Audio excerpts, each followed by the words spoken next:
Hi అండి. మిగిలిన చపాతీలతో ఇలా నూడిల్స్ అయితే చేసి పెట్టండి. పిల్లలు ఇష్టంగా తింటారు. ఈజీగా టేస్టీగా ఎలా చేయాలో వీడియోలో చూడండి.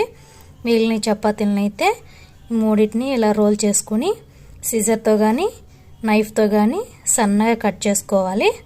మొత్తం ఇలా కట్ చేసుకొని పక్కన పెట్టుకొని ఒక ప్యాన్ పెట్టుకొని అందులో ఒక స్పూన్ ఆయిల్ వేసి కొద్దిగా ఆవాలు జీలకర్ర వేసి ఆ తర్వాత ఆనియన్స్ పచ్చిమిర్చి వేసి అవి వేగిన తర్వాత టమాటా కూడా వేసి అది కొంచెం మగ్గిన తర్వాత పసుపు కారం ఉప్పు కొంచెం ధనియాల పౌడర్ కూడా వేసి మగ్గిన తర్వాత కొంచెం కరివేపాకు ఆ తర్వాత ముందుగా రెడీ చేసి పెట్టుకున్న ఈ చపాతీ నూడిల్స్ కూడా వేసి 1 నిమిషం మగ్గిన తర్వాత స్టవ్ ఆఫ్ చేసి సర్వ్ చేసుకుంటే ఎంతో టేస్టీ అయిన చపాతీ నూడిల్స్ రెడీ.